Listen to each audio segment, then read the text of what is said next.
各位朋友好，又係我揸 fit 同大家講下2025年10月12號星期日沙田嘅草泥賽事。聽日呢，我係會提供第5場俾大家參考嘅。咁我喺呢一場馬呢，投注咗一注2重彩，另外一注4重彩。呢兩條飛呢，大家可以喺片尾嗰度睇到。今季呢，我喺群組呢，仍然呢，每次嘅賽事呢，提供4場嘅連贏過關。咁喺今季呢，另外呢，我都會加多2匹嘅獨贏位次精選呢，俾群組嘅朋友。咁如果各位朋友有興趣想加入我揸 fit 論馬群組呢，付少少嘅費用呢，就可以用65468512 65468512 WhatsApp 俾我。第5場嘅4班1200米，今場馬我個初選呢就係3號嘅跑得好快，5號嘅同有運，6號嘅女神，9號嘅建測精英，同埋12號嘅風采人生。12號嘅風采人生呢，喺今季9月21號由希威森同佢跑呢個路程，當時呢嗰個場地呢係黏地嘅。咁佢沿途呢守住一個好靚嘅位嘅，守住喺5、6位。咁但係呢，入到直路，整條直路成400幾米呢，佢都冇騎過，都係被困咗喺裏邊嘅。咁嗰場馬呢，佢最後呢完全冇騎過之下呢，就跑過第6，輸4個馬位。睇翻嗰場馬呢，佢咁樣成條直路被困住，一步都冇騎過。翻嚟跑過第6，只係輸4個馬位。如果佢有空位俾佢一早望空嚟上嘅話呢，咁我相信嗰場馬呢，佢都會係有機會爭勝嘅。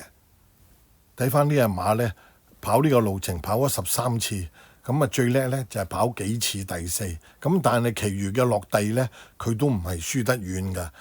咁呢匹自購馬呢，減分呢已經減到落嚟43分呢，我覺得呢，呢個分數呢，佢應該有機會反彈。復課所見呢，見到匹馬呢嗰個狀態啊、模式啊各方面呢都維持得好好嘅。咁由容天鵬轉咗過嚟方家柏，上一場初出，咁受困之下落敗呢，無話可説。咁今場馬呢，排一個3檔，換咗由巴道跑呢，我認為今場馬呢，佢咁輕磅119磅呢，我係好睇好佢，所以我揾佢作為馬膽。3號嘅跑得好快呢，係一匹演出唔係好穩定嘅馬，有時跑得好，有時跑得唔好。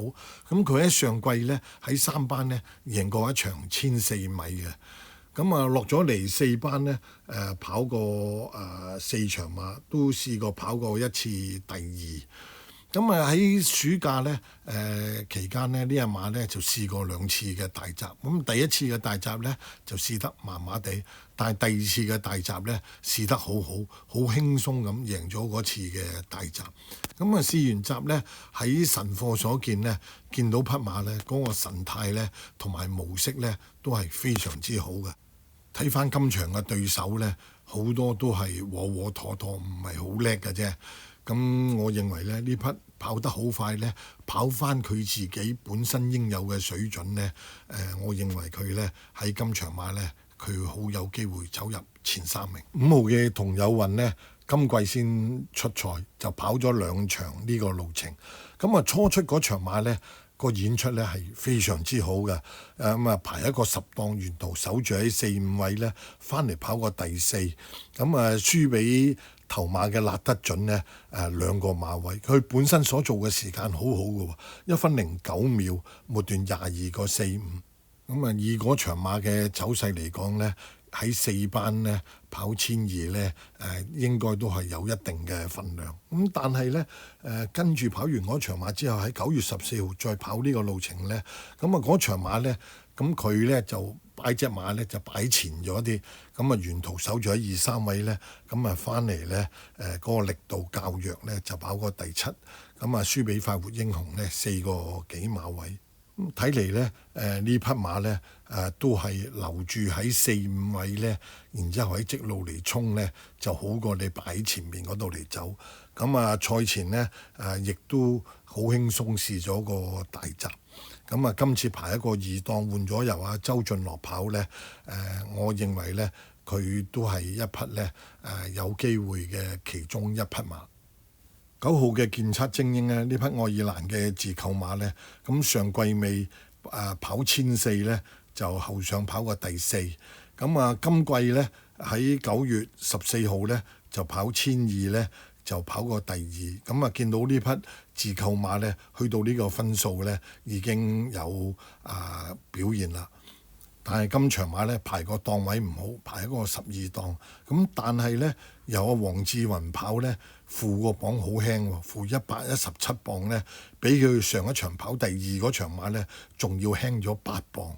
咁今場馬嘅9號嘅健策精英咧，我認為佢咧都會有機會走入連贏配腳嘅。6號嘅女神呢，咁上季跑過2場嘅1400，一場跑第4，一場跑第8，咁輸俾頭馬唔遠㗎，輸2個幾馬位同埋3個幾馬位。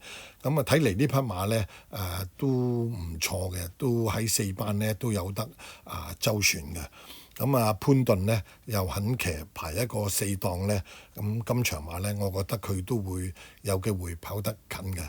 咁第5場嘅連贏及位置連贏12拖359，三重彩單 T 4重彩4連環12拖3569。第5場嘅4重彩指定位置馬膽，第1名嘅馬膽3號12號，第2名嘅馬膽3號5號9號12號，第3名嘅馬膽3號5號9號12號，第4名嘅馬膽1號3號4號5號6號9號10號12號。呢一注飛咧總共係60注，1蚊一注咧，總投注額咧係60蚊。另外咧就係2重彩嘅複式馬膽，我就將12號咧做複式馬膽，就拖3號、5號同埋9號。呢一注飛咧總共係6注，10蚊一注咧，總投注額咧係60蚊。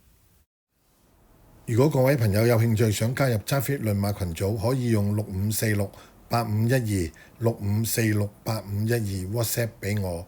最後我都係講翻嗰幾句説話：小注可怡情，細細注玩下。祝大家好運，拜拜。